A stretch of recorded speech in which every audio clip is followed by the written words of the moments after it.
Cinema शौकीन सबका स्वागत करता है। आज हम बात करने वाले हैं रेमिनिसेंस के बारे में। ये कहानी है भविष्य की, जब पृथ्वी के जलवायु में बहुत बड़ा बदलाव आया है और इस बदलाव के कारण समुद्र में भी भूचाल आ चुका है और इस भूचाल के कारण पूरे मियामी शहर में पानी भर चुका है। इसीलिए दिन में पूरे मियामी शहर में बहुत ही ज्यादा गर्मी होती है और ये गर्मी इतनी ज्यादा होती है कि लोग अपने घरों से निकलना पसंद नहीं करते। इसीलिए सारे लोग अपना ज्यादातर काम रात में ही करते हैं और उसके साथ साथ इन सारी चीजों के बीच हमें एक अनोखी मशीन देखने को मिलती है जिसका नाम है रेमिनिसेंस। और इस मशीन की मदद से आप अपनी खास यादों में कुछ वक्त के लिए जा सकते हैं और उस वक्त में वो एहसास एकदम पहले जैसा होता है। और इस मशीन का मालिक है निकोलस बैनिस्टर, जिसे सब निक कह के बुलाते हैं। और निक पहले आर्मी में था, लेकिन अभी निक अपना पूरा समय इसी मशीन के इर्द गिर्द बिताता है और वो बहुत सारे लोगों की मदद करता है ताकि वो अपने यादों को पुनर्जीवित कर सके। और इस काम में निक की एक दोस्त भी उसके साथ है जिसका नाम है एमिली सैंडर्स, जिसे सब वाट्स कह के बुलाते हैं। कहानी की शुरुआत होती है और हमारे सामने मियामी शहर का दृश्य आता है और हम देखते हैं कि पूरा शहर पानी के अंदर डूब चुका है। तभी रात होती है और रात को हम निक को देखते हैं जो कि अपने ऑफिस में जाता है जहाँ पे उसने रेमिनिसेंस मशीन को लगा रखा है। और यहाँ पे वाट्स भी होती है जो निक को बताती है कि उनका अगला क्लाइंट तैयार है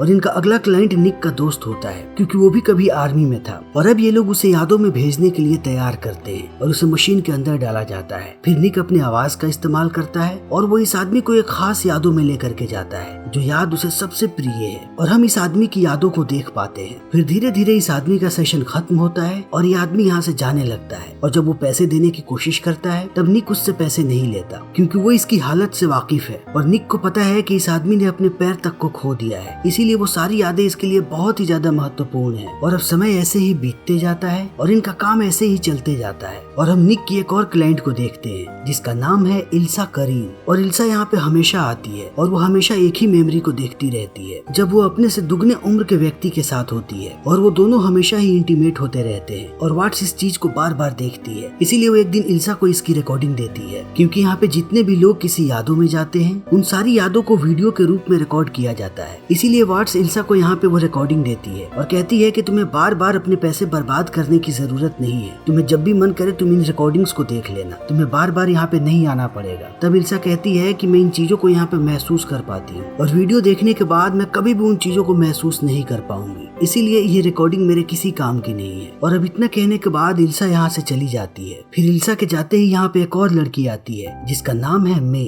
और मे कहती है कि उससे उसके घर की चाबी गुम हो चुकी है और उसे पता नहीं कि उसने अपनी चाबियों को कहाँ पे रखा है। इसीलिए वो इस मशीन के अंदर जाना चाहती है ताकि वो अपनी यादों में झांक करके पता लगा सके कि आखिर उसने चाबी कहाँ पे रखी है। इसीलिए निक अब उसे मशीन के अंदर भेजता है और फिर वो मे के पूरे दिनचर्या को देखना शुरू करता है। और थोड़े वक्त के बाद निक को पता लगता है कि जहाँ पे मे काम करती है वहीं के ग्रीन रूम में मे की चाबी गिरी हुई है और मे एक बार में सिंगर का काम करती है। लेकिन यहाँ पे निक चाबी मिलने के बाद भी इस सेशन को खत्म नहीं करता बल्कि वो मे को देखता रहता है क्योंकि मे यहाँ पे एक गाना गाती है और ये गाना निक का सबसे पसंदीदा गाना है। इसीलिए निक यहाँ पे मे के प्रति आकर्षित हो जाता है। लेकिन थोड़ी देर के बाद मे का सेशन खत्म होता है और मे यहाँ से चली जाती है। तभी वाट्स निक को बताती है कि मे अपनी इयरिंग्स यहीं पे भूल चुकी है। इसीलिए अब निक उन इयरिंग्स को लेकर के पहुंचता है मे के बार में जहाँ वो फिर से मे को गाता हुआ सुनता है और एक बार फिर से उसकी तरफ आकर्षित होने लगता है। तभी मे आती है निक के पास और अब यहाँ से इन दोनों के बीच बातें शुरू होने लगती है। और अब मे निक को लेकर के जाती है अपने घर और धीरे धीरे इन दोनों के बीच नजदीकियां बढ़ने लगती है और हमें पता लगता है कि मे भी निक के प्रति आकर्षित होने लगी है। इसीलिए अब मे और निक दोनों इंटीमेट होने लगते हैं और अब से ये दोनों एक साथ बहुत सारा समय बिताते हैं जो इन दोनों के लिए इनकी जिंदगी के हसीन लम्हे होते हैं। तभी हम निक को देखते हैं जो कि मशीन के अंदर है और वो इन सारी चीजों को अपनी यादों में देख रहा था। तभी उसे वाट्स जगाती है और कहती है कि तुम इन यादों से बाहर निकलो वरना तुम्हारा ब्रेन डैमेज हो सकता है या तो फिर तुम हमेशा के लिए इन्हीं यादों में कैद हो सकते हो। और यहाँ पे हमें पता लगता है कि मे बहुत पहले निक को छोड़ करके जा चुकी है, लेकिन निक मे से प्यार करता है इसीलिए वो बार बार उन्हीं यादों में रहना चाहता है। और वाट्स उसे बार बार आगाह करती है और कहती है कि वो तुम्हें छोड़ करके जा चुकी है और वो शायद अपनी जिंदगी अच्छे से बिता रही होगी और तुम्हें अब तक बिल्कुल भूल चुकी होगी। इसीलिए मैं तुम्हें भी यही बात कहूंगी कि तुम भी उसे भूल जाओ और अपनी जिंदगी को अच्छे से जियो। लेकिन निक कहता है कि ऐसे कोई किसी को छोड़ करके नहीं जाता, जरूर कुछ गड़बड़ है। तब वाट्स कहती है कि कोई भी गड़बड़ नहीं है, वो जानबूझ के इस जगह को छोड़ करके गई है। मुझे पता चला कि उसने अपने मकान मालिक को पूरा किराया दिया और फिर बकायदा अपने कमरे को खाली किया। लेकिन निक वाट्स के बातों पे विश्वास नहीं करता और वो ऐसे ही मे की यादों में जीता रहता है। और ऐसे ही एक दिन जब निक मे के यादों में होता है तभी यहाँ का कोई दरवाजा खटखटाता है और निक कहता है कि दुकान बंद हो चुकी है। लेकिन इतना कहने के बाद निक को ऐसा लगता है कि शायद दरवाजे पे मे है। इसीलिए थोड़ी देर के बाद निक पहुंचता है दरवाजे पे, लेकिन उसे दरवाजे पे कोई भी नजर नहीं आता। तभी निक की नजर पड़ती है नीचे पानी में और वो देखता है कि नीचे मे की इयररिंग्स गिरी हुई है। और इयररिंग्स को देखने के बाद निक को लगता है कि शायद यहाँ पे मे आई थी उससे मिलने के लिए। इसीलिए अब निक का विश्वास और भी ज्यादा बढ़ जाता है और वो मे को ढूंढने की कोशिश में लग जाता है, क्योंकि मे उसे बिना कुछ बताए गायब हो चुकी थी। और ये बात निक को अंदर से खाते जाती है। तभी एवरी कैस्टिलो नाम की एक प्रोसिक्यूटर निक को हायर करती है कि वो एक आदमी की यादों को उजागर करे और पता लगाए कि क्या ये आदमी ड्रग लॉर्ड सेंट जो के लिए काम करता था। और अगर इस बात की पुष्टि हो जाएगी तब ये लोग सेंट जो तक बड़ी ही आसानी से पहुंच सकेंगे। और निक भी ये काम करने के लिए पहुंच जाता है और जल्दी ही ये लोग उस आदमी को इस मशीन में डाल देते हैं और उसकी यादों को तलाशने लगते हैं। और यादों में जाने के बाद इन्हें सेंट जो नजर भी आता है, लेकिन इन्हीं यादों में निक को मे नजर आती है और निक देखता है कि सेंट जो का दिल आ जाता है मे पे। इसलिए जब यहाँ पे एक आदमी मे से बदतमीजी करता है तब वो उस आदमी को मारने लगता है। और यहीं पे हम एक भ्रष्ट पुलिस वाले को देखते हैं जिसका नाम है साइरस बूथ। और बूथ यहाँ पे जो के लिए काम कर रहा होता है। और अब निक इस आदमी को उन यादों में घुसता है जिन यादों में इसने मे को देखा था। और कैस्टिलो निक को रोकती है और कहती है कि हमें उस लड़की से कोई मतलब नहीं है, हमें सिर्फ सेंट जो को देखना है। लेकिन निक यहाँ पे किसी की एक नहीं सुनता और वो इस आदमी की यादों को देखना शुरू करता है। तभी निक को पता लगता है कि मे और जो दोनों कुछ दिनों तक एक साथ थे और जो ने मे को ड्रग्स की आदत लगा दी और मे एक बहुत ही खतरनाक बाका नाम के ड्रग्स को लेने लगी और उस ड्रग्स ने उसकी जिंदगी बदल दी। अब उसे कुछ भी महसूस नहीं होता, इसीलिए मे अब जो के सारे ड्रग्स को चुरा लेती है और उन्हें लेकर के भाग जाती है। और इन सारी चीजों को देख करके निक को विश्वास नहीं होता कि मे ड्रग्स लिया करती थी। इसीलिए वो इस बात की पुष्टि करता है वाट से और वाट कहती है कि मुझे पहले से पता था कि वो ड्रग्स लेती थी, लेकिन मैंने तुम्हें बताना उचित नहीं समझा। और अब ये बात निक को बुरी लगती है, इसीलिए अब निक निकल पड़ता है जो से मिलने के लिए। और निक जो से एक डीलर बन के मिलता है कि वो बहुत सारा बाका खरीदना चाहता है, लेकिन जो जल्दी इस बात को समझ जाता है कि निक यहाँ पे किसी और काम के लिए आया है। फिर जो निक को टॉर्चर करने लगता है और उससे पूछता है कि बताओ तुम यहाँ पे क्यों आए हो। और निक बता देता है कि वो मे को ढूंढ रहा है। और मे का नाम सुनने के बाद जो कहता है कि वो मुझे लूट करके चली गई और उसका काम ही यही है और उसने शायद तुम्हारे साथ भी कुछ ऐसा ही किया है। और इतना कहने के बाद जो अपने आदमियों को कहता है कि इसे मार दो और जो के आदमी निक को मारने ही वाले होते हैं। तभी यहाँ पे वाट्स आ जाती है और वाट्स यहाँ सब पे गोलियां चलाने लगती है और वो एक एक करके सबको मारने लगती है। और वाट्स इस काम में बहुत ही ज्यादा माहिर है क्योंकि वो भी आर्मी में थी और जिस समय वाट्स आर्मी में थी उस समय सारे लोग वाट्स के निशाने के कायल थे। इसीलिए वाट्स के लिए काम बहुत ही आसान है इन सारे लोगों को मारने का। फिर वो जल्दी इस सारे लोगों को मार देती है और उसके साथ साथ वो अंत में जो को भी खत्म कर देती है और निक को लेकर के वापस आ जाती है। तब निक वाट्स से कहता है कि वो यहाँ पे जरूर किसी मकसद के साथ आई थी और उसने जरूर यहाँ से कुछ न कुछ गायब किया है। और वो वाट्स से पूछता है कि क्या वो तुमसे मिलने आई थी और वाट्स कहती है कि हाँ। और अब इतना कहने के बाद निक वाट्स की मेमोरी देखने लगता है और निक को पता लगता है कि मे वाट्स से मिलने आई हुई थी और उसने अपने बातचीत के दौरान वाट्स को बताया था कि वो एक ड्रग एडिक्ट है। तब वाट्स ने भी मे को अपने बारे में बहुत सारी चीजें बताई थी कि उसकी एक बेटी है और वाट ने बहुत कोशिश की कि वो अपनी बेटी के साथ रहे और उस चीज के लिए उसने अपनी शराब की आदत भी छोड़ दी थी। लेकिन शराब छोड़ने के बाद वाट के हाथ कांपने लगे थे, फिर भी वाट अपने आप को रोकती थी। लेकिन थोड़े समय के बाद वाट की बेटी एक रिलेटिव के पास चली गई और उस वक्त वाट ने फिर से पीना शुरू कर दिया और धीरे धीरे करके वो अपनी बेटी से अलग होती गई और वो पूरी तरीके से नशेड़ी हो गई और वो जल्दी ही मरने वाली थी। लेकिन निक ने उसे बचा लिया। तब से वो निक के पास है। वो शराब पीती है लेकिन बिल्कुल कम मात्रा में, लेकिन वो अब तक अपने बेटी के पास नहीं जा पाई है और उसकी बेटी अब बड़ी हो चुकी है। और इन सारी बातों को सुनने के बाद मे कहती है कि तुम अब तक निक के साथ इसलिए हो क्योंकि उसने तुम्हारी मदद की थी। और अब वाट इस बात को टालने लगती है, लेकिन मे को एहसास हो जाता है कि वाट निक से प्यार करती है। इसीलिए मे वाट को इस बात का एहसास दिलाती है कि उसे पता लग चुका है कि वाट निक से प्यार करती है। और इस बात को जानते ही वाट थोड़ी सी भावुक होने लगती है और वो मे को अकेला छोड़ करके यहाँ से चली जाती है और मे यहाँ पे अकेली होती है। और यही वो समय होता है जब मे यहाँ के सेफ तक पहुँचती है और जब निक सेफ को चेक करता है तब उसे पता लगता है कि इल्सा करीन की मेमोरी वाली फाइल गायब है।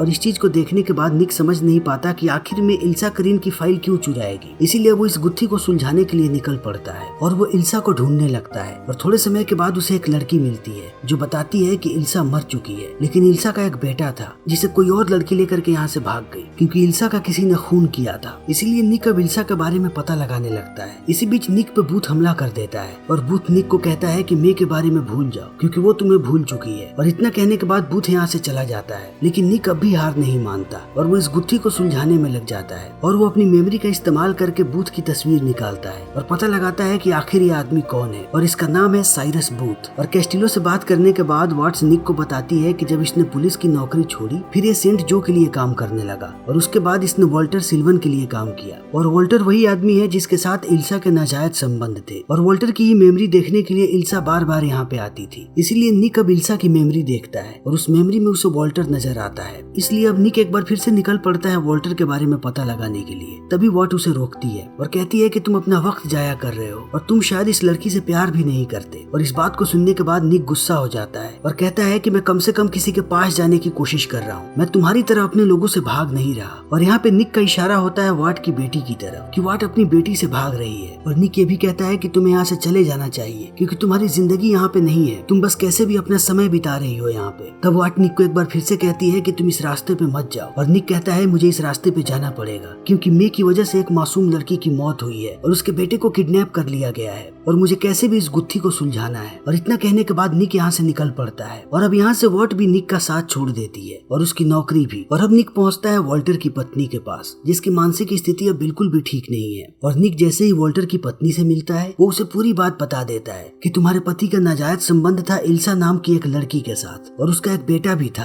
और वो बेटा तुम्हारे पति का था। और इस बात को सुनने के बाद वॉल्टर की पत्नी कहती है कि मुझे सब कुछ पता है, लेकिन वॉल्टर सिर्फ मुझसे प्यार करता था, इसीलिए उसने बूथ को कहा कि उन दोनों को मार दो। और इन दोनों की बातें चल ही रही होती हैं, तभी यहाँ पे वॉल्टर का बेटा आ जाता है और अपने सिक्योरिटी गार्ड्स को बुला करके कहता है कि इस आदमी को बाहर ले जाओ और मार दो। फिर दो गार्ड्स निक को लेकर के यहाँ से जाने लगते हैं और बाहर ले जाने के बाद एक गार्ड निक पे गोली ना चला करके अलग गोली चलाता है और निक को जिंदा छोड़ देता है क्योंकि उस आदमी को पता है कि निक पहले आर्मी में था और ये गार्ड भी पहले आर्मी में हुआ करता था, इसीलिए वो निक को नहीं मारता। लेकिन वो निक को कहता है कि अगर अगली बार तुम यहाँ पे आए तब मैं हवा में गोली नहीं चलाऊंगा। और निक अब यहाँ से जाने लगता है, लेकिन निक को ये बात पता लग जाती है कि वॉल्टर मर चुका है, इसीलिए अब निक निकल पड़ता है बूथ को ढूंढने के लिए और वो अपने पास एक बेहोशी का इंजेक्शन भी रखता है। फिर थोड़ी देर ढूंढने के बाद निक पहुँचता है बूथ के पास और बूथ जैसे ही निक को देखता है वो उससे बड़े ही आराम से बात करने लगता है और कहता है कि तुम्हारे साथ मैंने जो कुछ भी किया वो सब कुछ एक प्लानिंग के तहत किया था ताकि तुमसे वो इल्सा की मेमोरी चुरा सके और उसके लिए हमने तुम पे बहुत सारा रिसर्च किया था। फिर हमें उस गाने के बारे में पता लगा था जो गाना तुम बचपन से सुनते आ रहे हो और उसी गाने ने वो काम किया और तुमने मे पे विश्वास कर लिया। और सारी बातें बताने के बाद बूथ यहाँ पे निक को गुस्सा दिलाने लगता है और कहता है कि तुम एकदम खाली आदमी हो जो बस मे पे आरोप लगाने के लिए घूम रहा है क्योंकि तुम्हारी जिंदगी का दूसरा कोई भी मकसद नहीं है। तभी निक बूथ से पूछता है कि मुझे बताओ कि इल्सा का बेटा कहाँ है। और इस बात को सुनते ही बूथ यहाँ से भागने लगता है और निक उसका पीछा करने लगता है और अब यहाँ से बूथ भागता जाता है और निक उसका पीछा करते जाता है और थोड़ी देर के बाद निक बूथ को पकड़ लेता है और इन दोनों के बीच लड़ाई होने लगती है।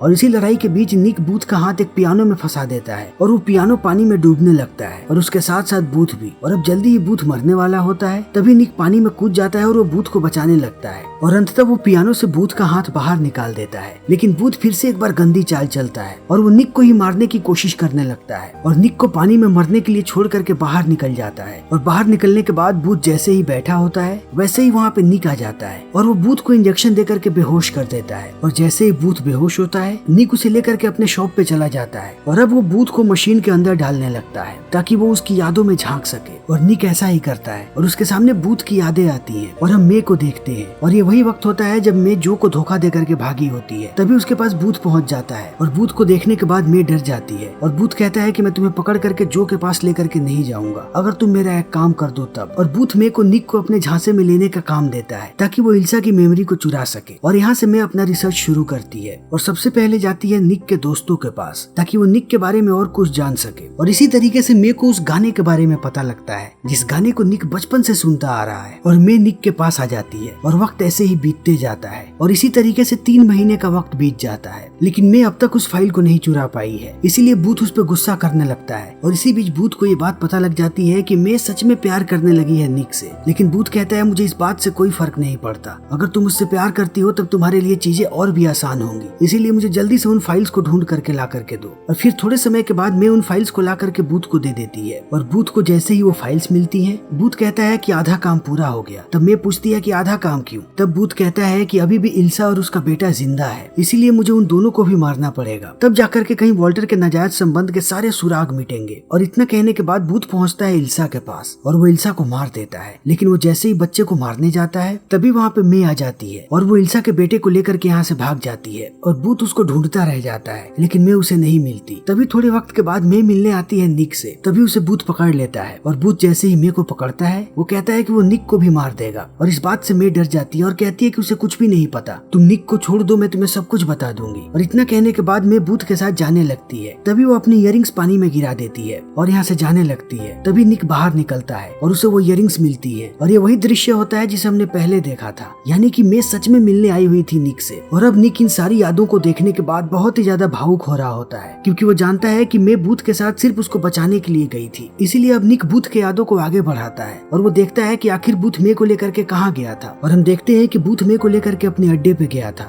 जहाँ वो उसे बाका देने की कोशिश कर रहा था ताकि वो सब कुछ सच उगल दे। लेकिन मे किसी भी हालत में उस बच्चे के बारे में नहीं बताना चाहती और मे को ये बात भी पता है कि इन यादों को एक न एक दिन निक जरूर देखेगा। इसीलिए अब वो सारी बातें निक से कहने लगती है और बूथ को ऐसा लगता है कि ये उससे बातें कर रही है। फिर मे यहाँ पे उस जगह के बारे में जिक्र करती है जिस जगह के बारे में सिर्फ मे और निक को पता है। और मे इस जगह के बारे में इसलिए बताती है क्योंकि उसने बच्चे को वहीं पे छुपा रखा है। और इसके साथ साथ मे यहाँ पे निक से अपने प्यार का इजहार करती है और कहती है कि जितना प्यार वो निक से करती है वो आज से पहले किसी से नहीं कर पाई, क्योंकि जिस तरीके से निक उसे देखता था निक से पहले उसे किसी ने वैसे नहीं देखा। और ये सारी बातें कहने के बाद अंत में मे कहती है कि निक आई लव यू, और उसके साथ साथ वो बूथ से ये भी कहती है कि निक तुम्हें जल्दी ही मार देगा। फिर इतना कहने के बाद मे बहुत सारी बाका की गोलियां खा लेती है और वो छत से कूद करके जान दे देती है। और इन सारी चीजों को देखने के बाद निक चिल्लाता रहता है और वो रोता रहता है, क्योंकि वो जानता है कि मैं उससे कितना प्यार करती थी। इसीलिए अब निक बहुत ही ज्यादा गुस्से में है और वो बूथ से कहता है कि मैं तुझे इतनी आसान मौत नहीं दूंगा, मैं तुझे तेरी जिंदगी के सबसे खराब वक्त में लेकर के जाऊंगा जब तुझे जिंदगी का सबसे बड़ा दर्द मिला था। और इतना कहने के बाद निक बूथ को लेकर के जाता है उन यादों में जब उसे जो के लोगों ने जलाया था और बूथ यहाँ पे जलने लगता है। तब निक उसे कहता है कि मैं चाहता हूँ कि तुम उस दर्द को फील करो, और बूथ को वो दर्द फिर से महसूस होने लगता है। तब निक बूथ को उसी टाइम लूप में छोड़ करके चला जाता है और बूथ ऐसे ही बहुत समय तक जलते रहता है। और बूथ के बाद निक पहुँचता है वॉल्टर के बेटे के पास और उससे कहता है कि मुझे पता है कि इल्सा और उसके बेटे को मारने की सुपारी तुमने दी थी, क्योंकि तुम्हारे पिता कब के मर चुके थे और वो कभी भी इल्सा और उसके बेटे को मारने की सुपारी नहीं देते। और इल्सा के बेटे का पता मैंने पुलिस वालों को दे दिया है और पुलिस वालों को तुम्हारे भी बारे में पता चल चुका है, इसीलिए वो जल्दी ही आते होंगे तुम्हें पकड़ने के लिए। और इतना कहने के बाद निक यहाँ से जाने लगता है। तब वॉल्टर का बेटा अपने आप को मारने की कोशिश करता है लेकिन वो नहीं मार पाता है। तब तक पुलिस वालों को इल्सा का बच्चा मिल जाता है। फिर निक पहुँचता है वाट के पास और अभी वाट एक हॉस्पिटल में काम कर रही है और निक वाट के पास पहुँचने के बाद उसे पूरी बात बताता है कि मैं मर चुकी है। और उसके साथ साथ वो इल्सा और उसके बच्चे के बारे में बताता है और उसे किन किन लोगों ने मारने की कोशिश की है उसके बारे में भी। और उसके साथ साथ निक यहाँ पे अपना भी कन्फेशन करता है और कहता है कि उसने उस मशीन में बूथ को आग में जलते हुए छोड़ा है। और अब निक यहाँ पे वाट से माफी मांगता है और कहता है कि वाट ने उसका हमेशा ही साथ दिया है और वाट के अलावा उसका दुनिया में दूसरा कोई भी नहीं है जिस पे वो भरोसा कर सके। इसीलिए वो वाट को ये सारी बातें बता रहा है और वो वाट को कहता है कि तुम्हें इन सारी बातों को कैस्टिलो को बताना है। और उसके साथ साथ वो वाट को ये भी कहता है कि उसे अपनी बेटी के पास जाना चाहिए। और अब वाट ऐसा ही करती है, वो कैस्टिलो को पूरी बात बताती है और सारी चीजें धीरे धीरे ठीक होने लगती है। कैस्टिलो वाल्टर के बेटे को गिरफ्तार करवा देती है और उसके साथ साथ बूथ को भी गिरफ्तार कर लिया जाता है। लेकिन बूथ की अब मानसिक स्थिति बिल्कुल भी ठीक नहीं है, क्योंकि उसने बहुत ही ज्यादा दर्द सहा है। लेकिन निक के खिलाफ कोई भी एक्शन नहीं लिया जाता क्योंकि उसने कानून की मदद की है और उसके साथ साथ उसके मशीन को भी छोड़ दिया जाता है। इसीलिए निक एक बार फिर से उस मशीन का इस्तेमाल करता है और वो मे की यादों में चला जाता है और वो अपनी जिंदगी ऐसे ही बिताने लगता है। और कई वर्षों का वक्त बीत जाता है और हम वाट को देखते हैं जो कि बूढ़ी हो चुकी है और उसके साथ साथ हम निक को मशीन में देखते हैं और निक भी बूढ़ा हो चुका है। और वाट के साथ यहाँ पे उसकी पोती होती है, यानी कि वाट अपनी बेटी के पास गई थी लेकिन अभी भी वो निक के लिए काम कर रही है। लेकिन निक को अब इस दुनिया से कोई भी मतलब नहीं, क्योंकि वो मे की यादों में जीता है। और अब ये फिल्म यहीं पे खत्म हो जाती है। तो दोस्तों, इसी के साथ हमारी आज की ये वीडियो यहीं पे खत्म होती है। उम्मीद है कि आपको हमारी ये वीडियो पसंद आई होगी। अगर आपको हमारी ये वीडियो पसंद आई हो तो इसे लाइक करें, शेयर करें और चैनल को सब्सक्राइब करें। Thank you.